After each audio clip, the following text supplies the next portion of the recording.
ايوه، 3 فيديوهات في 3 اسابيع ورا بعض. انا بدس اليوتيوبر المعتزل الف ح. الاسبوع اللي فات بقى حصل فيه حاجتين لازم تبقى عارفهم ككرييتور علشان هيأثروا عليك طبعا. يعني اول حاجه ان يوتيوب هيغير الطريقه اللي بيحسب بيها الفيوز من بكره 24 اغسطس، وهيبقى بيحسب الفيوز من اول فريم في الفيديو زيه زي الشورتس بالظبط. يعني اللونج فورم فيديوز هتحسب فيها الفيوز من اول فريم، مش حتى من اول ثانيه. ومش بس اللونج فورم فيديوز، وكمان البودكاست واللايف ستريمز. اللي انت هتلاحظه بدايه من بكره هو ان الفيديوهات بتاعتك بقت بيجي لها فيوز كتير جدا، ولكن الريتنشن هيقل لان الفيوز الكتيره جدا دي هتبقى على اول ثواني بس. هل الموضوع ده مفيد ولا لا؟ هو ولا كده ولا كده، لان انت هتزيد في الفيوز ولكن طريقه حساب الفيوز اللي بتكاونت في الارباح ما زالت هي. الفيوز بشكل عام هتزيد ولكن الارباح مش هتزيد، لان الارباح بتتحسب على الانجيجد فيوز، الشخص اللي كمل الفيديو وشاف الاعلانات، مش اللي فتح اول ثانيه او ثانيتين وخرج. السبب الرسمي للموضوع ده علشان يبقى فيه يونيفيكيشن لطريقه حساب الفيوز لكل فورماتس الشورتس واللونج فيديوز. لكن النتيجه السلبيه للموضوع ده هي ان الفيوز هيبقى ملهاش اي قيمه. يعني انت الفيديو بتاعك كان بيجيب 100,000 هيجيب 150,000، ولكن في الحقيقه هم نفس ال 100,000 الانجيجد اللي كانوا بيتفرجوا في الاساس هيفضلوا هم المين كاونت على الفيديو ده، وال 50,000 زياده دول مجرد رقم في الفيوز. الحاجه التانيه اللي حصلت هي ان يوتيوب ونتفليكس بيتخانقوا ويتصارعوا على كرييتورز، ومستعدين يدفعوا ملايين دولارات علشان يحتفظوا بالكرييتورز على المنصه بتاعتهم. في تقارير طلعت من بلومبرج بتقول ان يوتيوب بدات تعرض على الكرييتورز الكبار عقود واتفاقات بملايين الدولارات علشان يفضلوا محافظين على ان الكونتنت بتاعهم اكسكلوسيف على يوتيوب وما يتحطش على نتفليكس. احنا عارفين ان الكرييتورز دلوقتي بقوا يروحوا هوليوود ويروحوا نتفليكس عادي جدا ويروحوا امازون علشان يعملوا شوز هناك اكسكلوسيف، او حتى ان هم ياخدوا الشو بتاعهم اللي على يوتيوب اصلا ويتحط على الستريمر ده، ما يبقاش حصري على يوتيوب بس. وده طبعا هيفرق الفيوز ما بين يوتيوب ونتفليكس. طبعا يوتيوب مش بتعمل كده من اجل الاوريجيناليتي ولا اي حاجه، ولكن من اجل الاعلانات. هي الاعلانات هي اللي بترن كل حاجه على الانترنت. الموضوع طبعا مش منافسه على المشاهد ولا حاجه، دي منافسه على الاعلانات. لما الفيديوهات الكبيره والمشاريع الكبيره اللي بتحصل على يوتيوب حصريا تبقى موجوده على نتفليكس برضو، المعلنين هيتقسموا، هيروحوا نتفليكس وهيروحوا يوتيوب. ده هيخسر يوتيوب واحنا مش عايزين يحصل كده، لان احنا يوتيوبرز. انا موجود معاكم يا يوتيوب، انا مستمر يعني،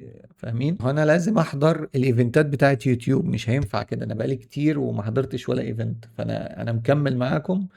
بس خلي بالكم يعني من الموضوع. الجزء الايجابي من الموضوع ده ليك ككرييتور عادي بقى، انت غالبا انت لو بتتفرج عليا فانت مش من اليوتيوبرز الميجور اللي يوتيوب هتكلمهم عشان تعمل معاهم الديلز دي. انك تعرف ان انت اوريدي فاليو بالنسبه ليوتيوب، لان انت اللي بتجيب الفيوز ليوتيوب. انت بتعمل فيديوهات، يوتيوب مش بتعمل فيديوهات. انت الكرييتور، فانت اللي بتجذب الناس انها تيجي تقضي وقت على الابليكيشن ده. يعني انت جزء اساسي من المنصه، حتى لو تاثيرك صغير ان انت الفيديو بتاعك بيجيب 5000 او 10000 فيوز، ده ستيل 10,000 شخص قضوا وقت 10 دقايق مثلا بيتفرجوا على الفيديو بتاعك، يعني 1600 ساعة. ودي هي الفاليو اللي انت اضفتها ليوتيوب، ان انت خليت المستخدمين يقعدوا فترة اطول على الابليكيشن. وبس كده، ده اللي حصل الاسبوع اللي فات، وده الفيديو رقم 3 على التوالي. 3 اسابيع، يا رب اكمل الستريك ده 10 اسابيع. انا عايز 10 اسابيع، لو عملت 10 اسابيع ورا بعض انا كده هبقى يعني ساتيسفايد.